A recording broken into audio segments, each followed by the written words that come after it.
Greetings, Traveler and Paimon. What time is it?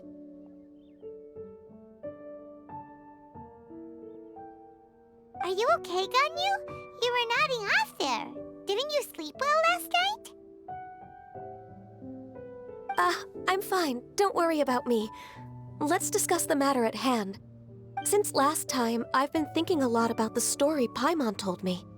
In essence, someone rescued a drowning man and performed some music. If that were all there was to it, it could have been many people, human or Adeptus. But the tune was allegedly so wonderful that the drowning man forgot about everything else, even his own impending death, and only came to his senses after being brought to shore. Perhaps there was an adeptal power at work in that music that he, as a mortal, could not perceive. Or perhaps he sensed a power surrounding him but lacked the words to describe it, not knowing where it came from. Either way, if this part of the story is true, then the rescuer has to have been an Adeptus. You really think so? But this story is all the way from Fontaine. Isn't this a bit of a long shot? Also, Paimon's really curious about how people from Fontaine think this fairy lady looked. Ooh, like a crystal fly's wings? That would be pretty cool. But Paimon definitely can't imagine any of the Adepti looking like that. Actually, Ganyu, if you had to save a drowning person, how would you go about it? Huh? Me? Well, I'd get them to the shore, and then I'd probably hide behind a tree and watch them for a while. Once I was sure that they were going to be okay, I'd slip away without a sound.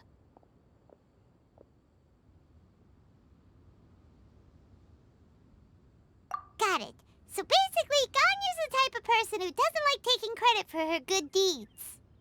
No, it's not like that. I'm just not very good at explaining things. And I also find it really awkward accepting other people's gratitude. Well, what if this Adeptus in the story had a similar attitude? That would explain why she just left without saying a word. She was probably thinking something like, One was merely passing by and saw fit to address this egregious disruption to one's graceful zithering at once. You may keep your thanks to yourself. That was actually a very good impression of Cloud Retainer, Paimon.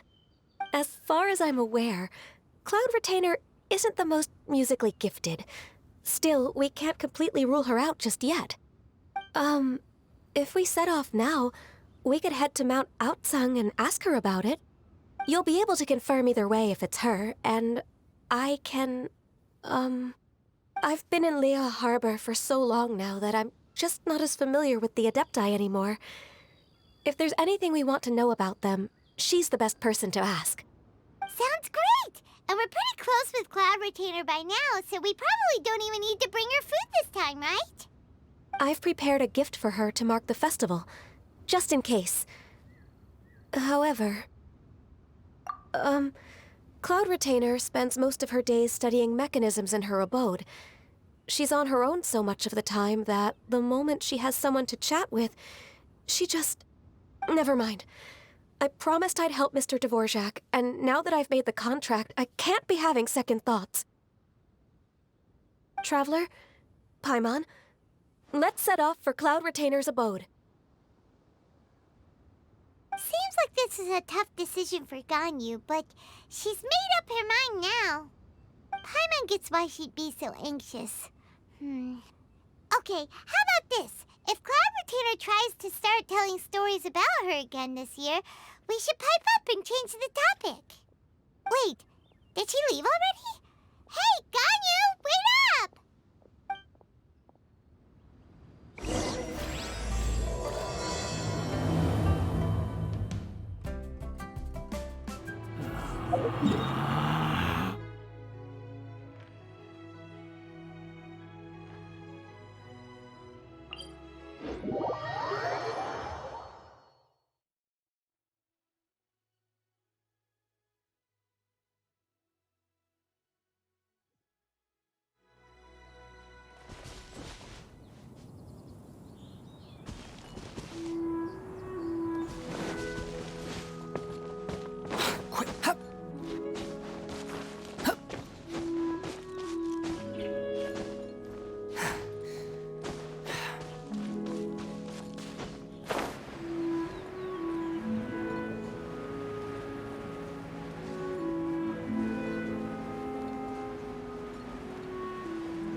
tired from trying to keep up. Don't either of you need to take any breaks? I can't believe it. Cloud Retainer is not here. Huh? Did we miss her? She doesn't like to travel, so in the past, it's always been the other Adepti who come to visit her during the festivals. True. Now that I think about it, Cloud Retainer would be quite capable of taking care of anything on her own. There's no need to worry about her. Since she's not here, I guess the next step is to check all the other Adepti abodes, one by one. Uh-oh. Will it involve a lot more traveling?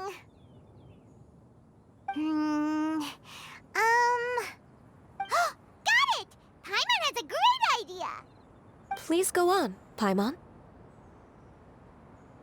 Our goal here is to find the Adeptus that helped Dvorak's ancestor, right? We can't hear any music right now, but if she's really as nice as the story suggests, she'd definitely come to help anyone who was drowning, right? Yes, I think that's fair to say. So, all we have to do is get the Traveler to pretend to fall into the water, and the Adeptus will come to the rescue! You know perfectly well that Paimon can't swim! Paimon would sink like a rock! Just trust Paimon! The water's pretty deep over there! Quick, swim to the very center!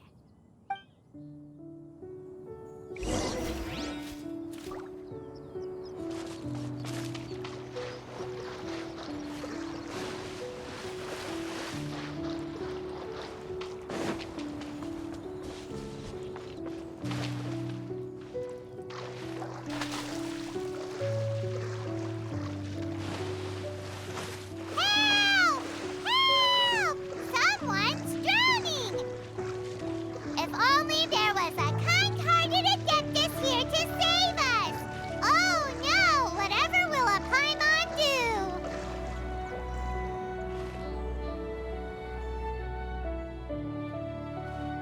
What is going on?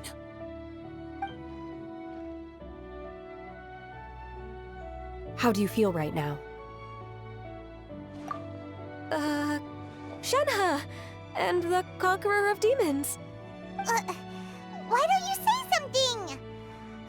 Please don't make Paimon explain it. Okay, fine. Paimon will explain. We're looking for an Adeptus who's good at being a lifeguard and playing music. But if the Adepti aren't gonna stay home, then how are we supposed to find them? It wasn't me. Yeah, so this Adeptus is most likely a woman. And I am not an Adeptus, as you both already know, Traveler and Paimon. Okay, so this is Paimon's fault. No way Paimon would have suggested this idea if she'd known how awkward this was gonna be.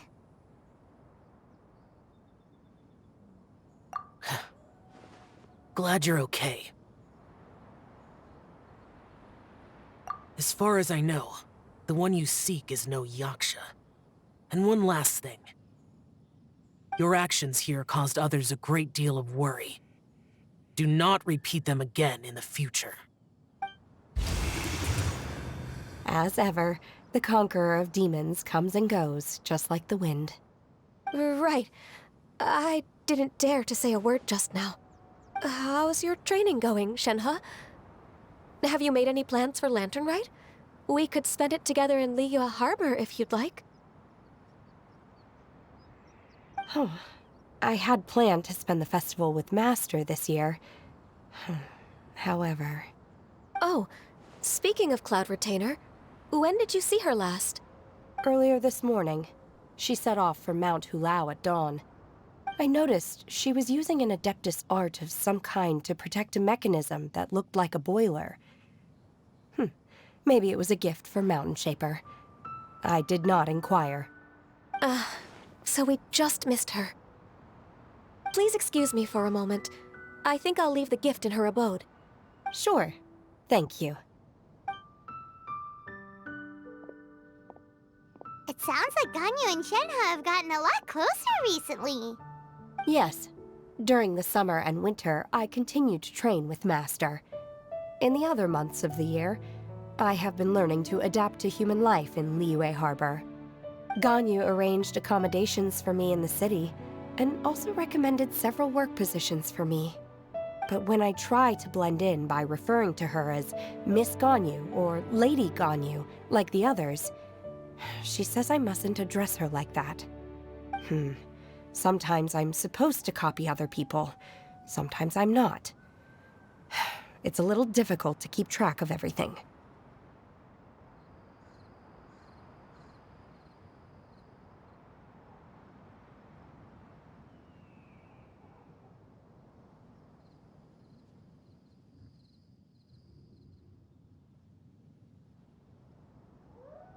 Oh, is that what it is?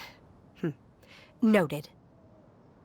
So, you came looking for Master today because you wanted to ask her about the Mystery Adeptus. Is that right? Yep. Oh, speaking of that, have you ever heard any music while out training in the mountains? Music? What is that? It's, a kind of a happy or relaxing sound. Or, a nerve-wracking sound. Or even a terrifying one. Okay, I'm done. I also left her a note so that she knows where to find us. We won't miss her again. Yay! That's really helpful, thanks! We were just talking about this thing called music, and based on Paimon's description, I do believe I hear it every day. Please follow me. Oh, really? Great, let's go!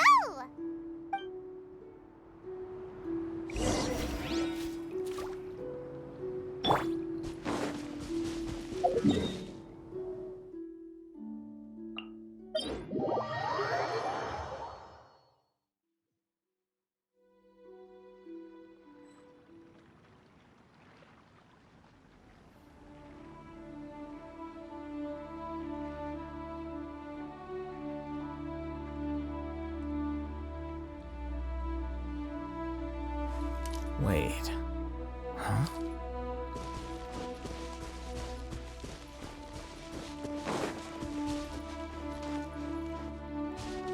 Yep.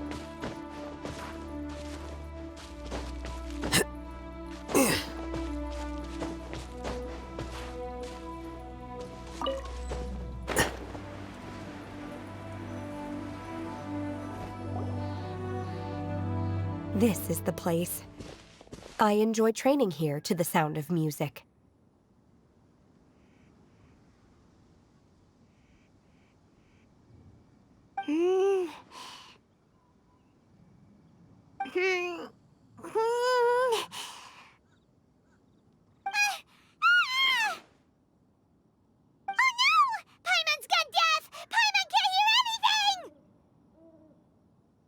Oh, whew! Paimon hasn't gone deaf after all! Paimon heard you when you just spoke. Anyway, where is this music? The faint sound of birdsong, the quiet murmur of the streams. These are relaxing sounds. Are they not the music of which you speak? Oh, Paimon wasn't quite done with the description. Okay, fine, it's all Paimon's fault. What we're looking for are not the sounds of nature, but melodies played on special instruments. Oh, and a melody is?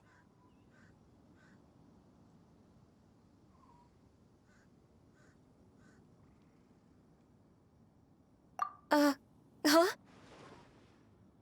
Hey, why don't you just sing that one melody Shen has heard before? It'll probably help her to understand what we're talking about.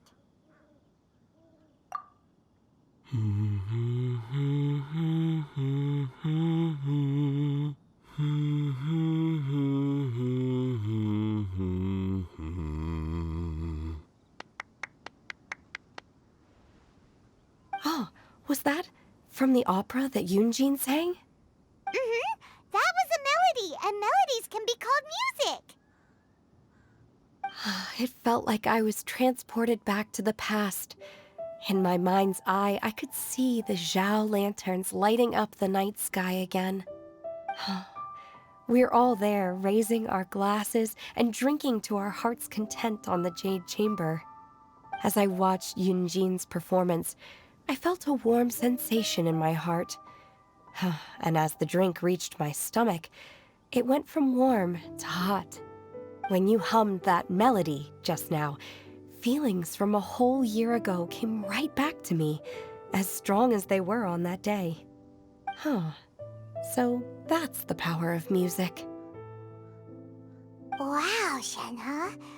That was so deep! Music definitely has the power to bring up memories. It's like a time capsule with all the special moments from our lives squished inside. What about you, Ganyu? Are there any melodies that have left a deep impression on you? I don't remember if my parents ever sang any lullabies to me. I know some local folk songs, and a few other things come to mind too. The songs of the sailors down at the docks, the little ditties that the vendors call out in front of their beloved shops, the tunes of folk artists performing on the streets.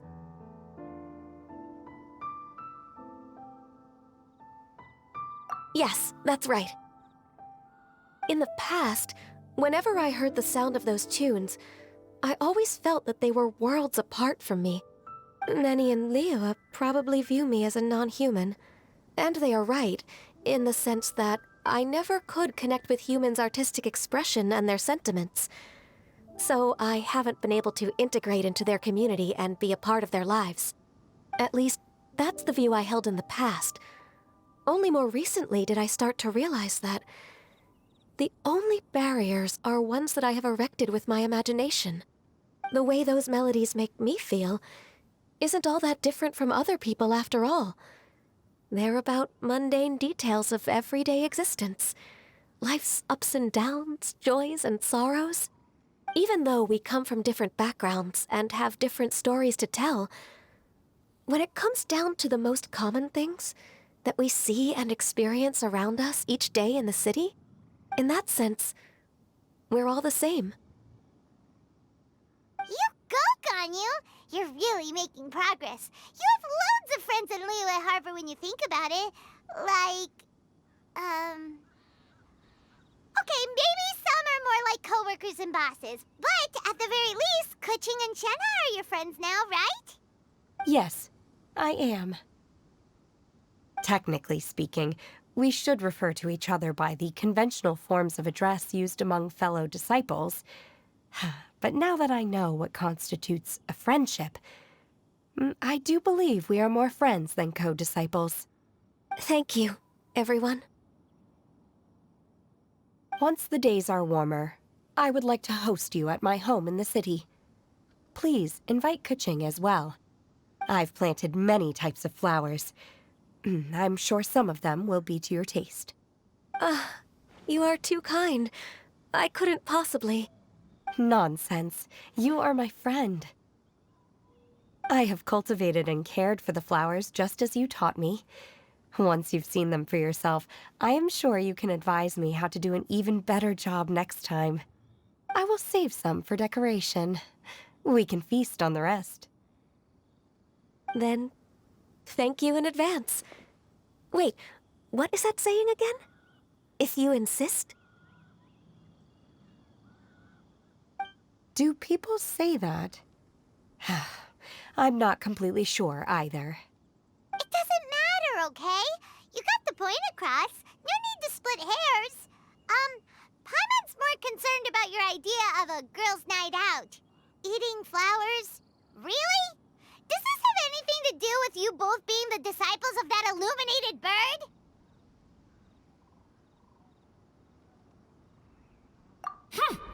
Who dares refer to one not by one's Adeptus title, but merely as that illuminated bird? Master. Our greetings, Cloud Retainer. Ah! There it is! The Double humph. Now she has the gall to use it rather than she, even after being chastised once already? Huh.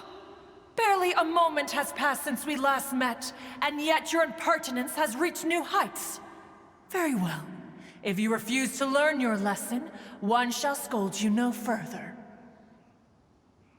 One has received your message from Ganyu. On the matter of the Adeptus you seek, one suspects to know their identity.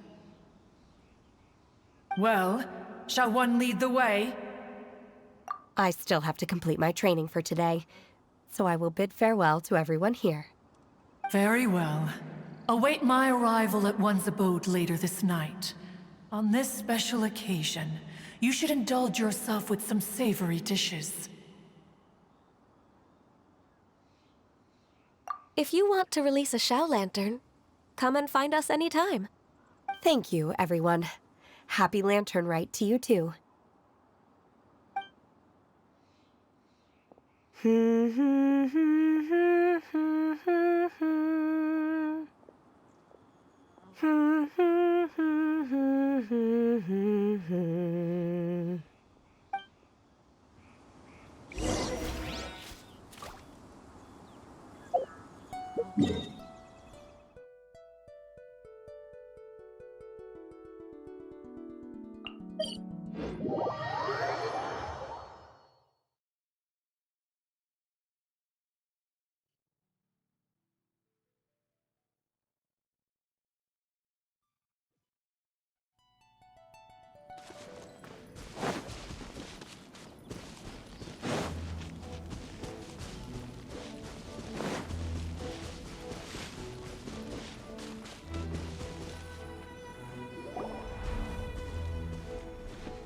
Is this Quaily Plains?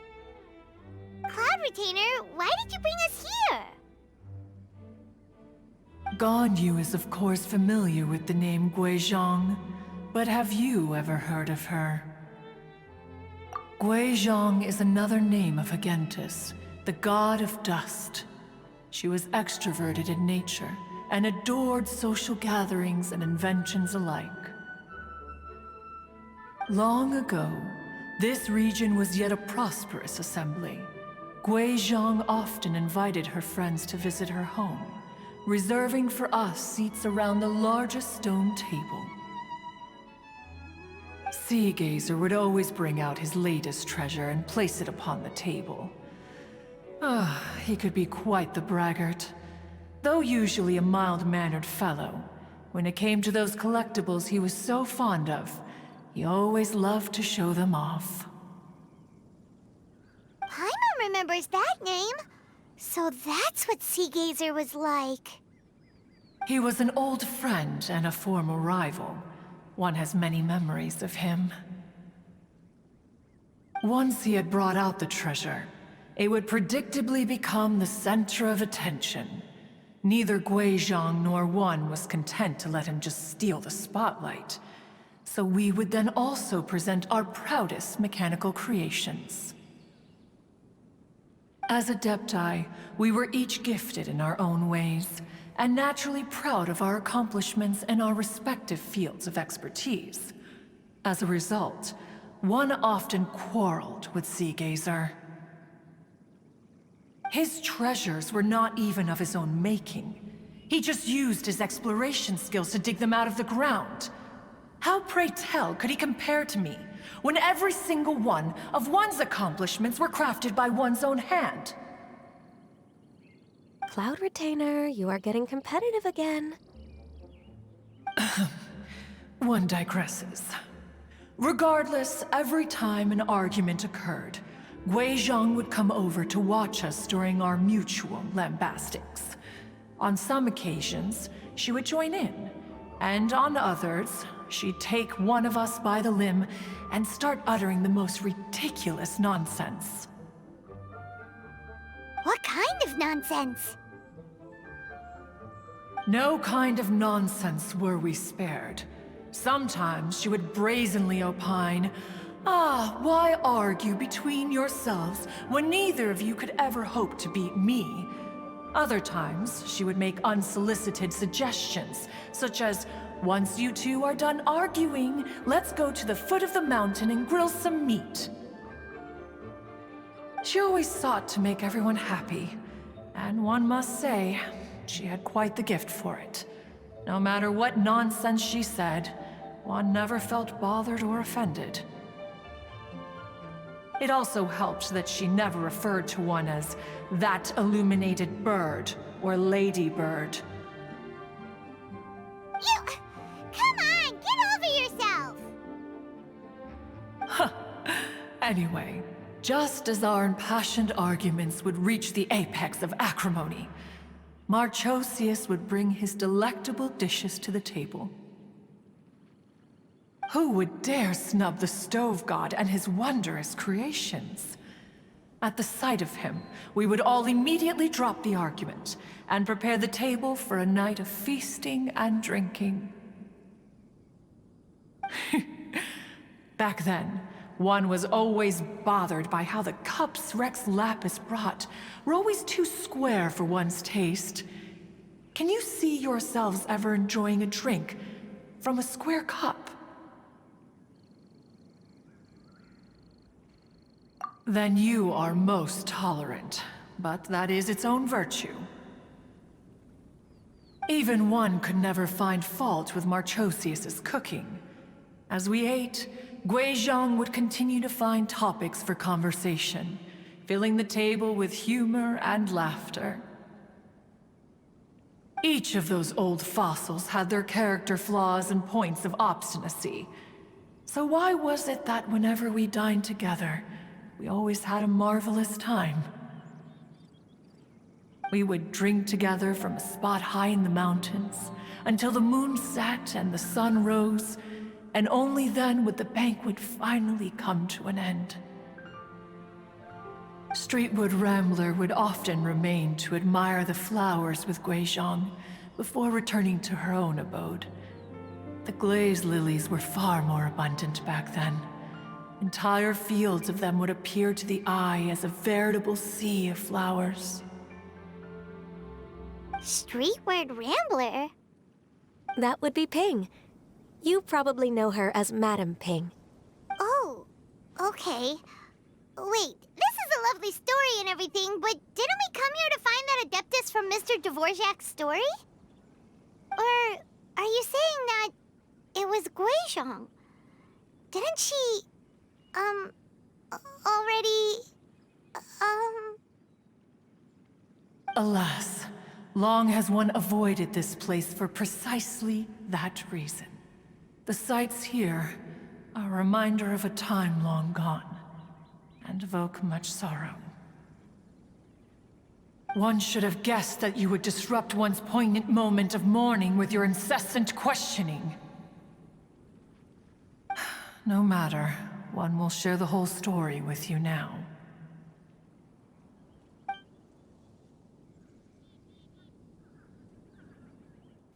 In times gone by, one quarreled oft with Guizhong concerning mechanical principles. We each had our ideals, and neither would yield. Under the pretext of a social gathering, one invited the impartial Rex Lapis to judge the quality of our creations. But Rex Lapis declared that Guizhong's Obscuro Vulpus mechanism was superior.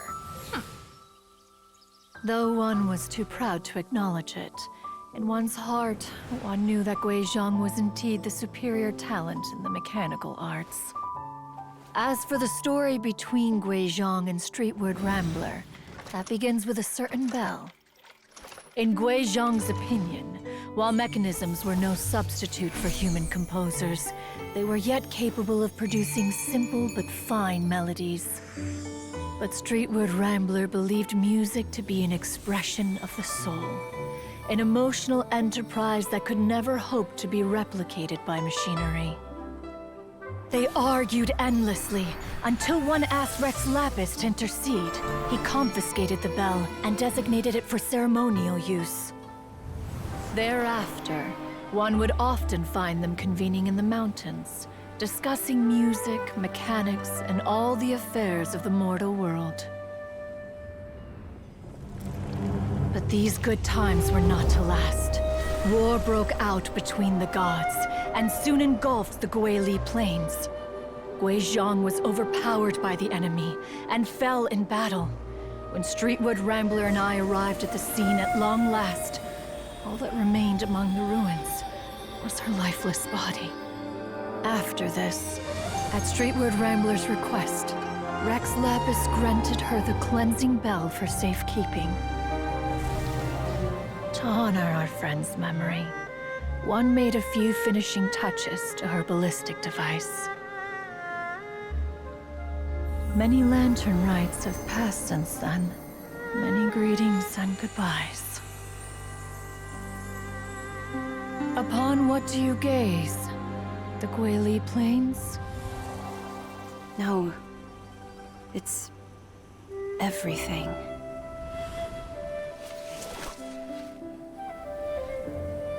We think of human life as like a lantern that's lit one minute and extinguished the next. But are we Adepti so different? Perhaps as dust settles after a storm, we too must one day return to the world below.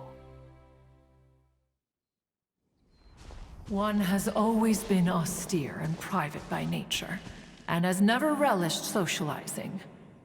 One's dealings with Guizhong were born out of discussions on the discipline of mechanics. What? You have loads of friends, and you seem pretty chatty. Just because one is not ignorant of social graces does not mean one is fond of them. One is perfectly capable of partaking in conversation despite being introverted. But in the end, one is nothing like Streetwood Rambler. She is dauntless but thoughtful, not to mention eloquent and wise. Moreover, her friendship with Guizhong was far greater than one's own. Back when they were rivals, they would often compete against one another in the realm of musical composition. That cleansing bell was one of Guizhong's proudest works, having the ability to both compose and perform. Wait, that's weird. Didn't Madame Ping say she pestered an old friend for that bell? And she also said something about being a vain beauty when she was young or something. Streetwood Rambler, a vain beauty. My foot. That bell has a sad history. Clearly, she refrained from sharing with you the truth of its origins, since the right time had not yet come. As for her old friend, who else could it be? As soon as Streetwood Rambler heard that a certain Zhang Li wished to borrow the bell, she realized that the man was none other than Rex Lapis, and that he had made an enormous decision. After all, we all have known each other for several millennia. Some things between us are implicitly understood. Whoa! So they were talking in secret code? Oh, Paimon did not see that one coming. Enough of your intrusions. Where was one up to? Ah, yes. One remembers now. The cleansing bell is powered by a mechanical art, and can be used to great effect as an accompanying instrument. After the passing of its creator, it was used on numerous occasions during rites of parting. But Streetwood Rambler did not acquire it from Rex Lapis for the purpose of producing further funerary tunes. No. Each time she rang it, it was to play the tune that Guizhong composed on it. The two once clashed over their beliefs about the meaning of music. Who would have thought that with Guizhong's passing and Streetwood Rambler's mourning, two tunes composed in discord would eventually become one harmonious composition?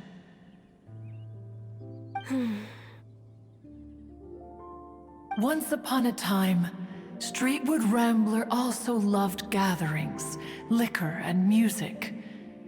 But after Guizhong passed, she preferred her own company, She could often be found sitting alone at a mountain summit, contemplating and reminiscing with her zither. The music would go from mournful to soothing to impassioned. Many years passed before she finally composed a melody to her satisfaction. In celebration, she played the tune to the clouds. Regrettably, one has only ever heard her play that tune once. Which brings one back to the matter you've been investigating. Perhaps it was during that performance that the ancestor of your Fontaine friend fell into the water and was saved by Streetwood Rambler. But if she was so happy with the melody, why would she only play it once? One was also greatly perplexed by this. After suppressing one's curiosity for a long while, one finally approached her and asked why she would retire the tune after having spent so long on it. In response, she said, "Though the strings that played that melody survive, the one who inspired it is gone. Tell me, Cloud Retainer, when the one attuned to my soul is no longer here, who else could hope to understand this tune?" Aw, poor Madame Ping. I just remember being taken care of by you when I was young. Once the Archon War came to an end, I stayed behind in Liyue Harbor to honor my contract. Although I met Guizhong a few times, I never knew anything of this particular story. Guizhong was quite the visionary, but tragically passed before her time. Her manuscripts still lie unfinished in the realm of clouds. Blank pages give one cause for contemplation on what might have been. Had you not decided to search for that mystery Adeptus, perhaps these stories, too, would have been lost to the sands of time. As of now, you know the truth. That the Adeptus who rescued the drowning man was none other than Streetwood Rambler. Do you intend to discuss this with her?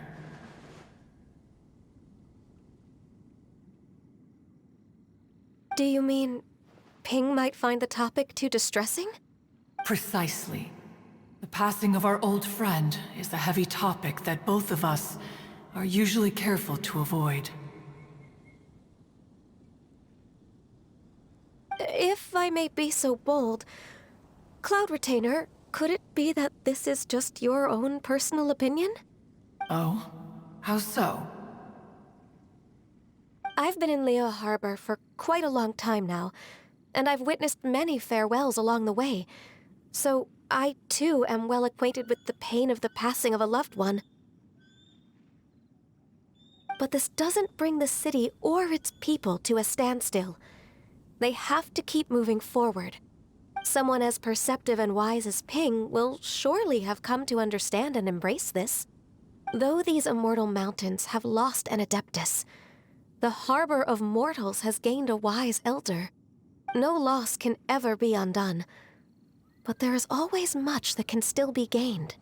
Ping has helped countless people, and will guide many others in the years to come. And all to whom she extends a helping hand become her friends. People she can admire flowers and discuss music with. Though it is heartbreaking to lose a kindred spirit, life goes on, because there are new friends waiting for you further down the road. We even asked Madame Ping what she thought about adding a music festival to this year's Lantern Rite. Oh, when we get back, why don't we just ask her if she'd like to perform? Maybe we can even get her up on stage. You youngsters and your imaginations. Why don't you come with us? It's been a long time since you last spoke with Ping, and Liyue Harbor is always decorated so beautifully during the festival period. Is not every Lantern Rite the same in this regard? Were there ever anything new to discuss? One in Ping could meet any day of the year. I disagree. Each new day and each new year is different from those that have come before. How long will you simply let them pass you by? Very well. Then one will be off. If the other old fossils have sneaked away into the city to amuse themselves, one shall soon find out. All right. We should be getting back to the harbor as well. We don't want to keep her waiting.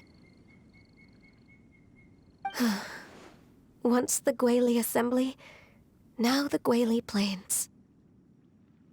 Say, if we planted flowers there, and cared for them carefully enough, do you think that one day we'd be able to recreate the Sea of Glaze Lilies? Allow one to take back one's praise from a moment prior.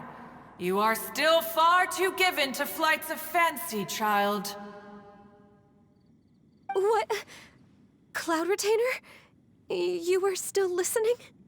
One observed that you were making no effort to leave, and returned to chasten and hasten you. This time, one is departing in earnest.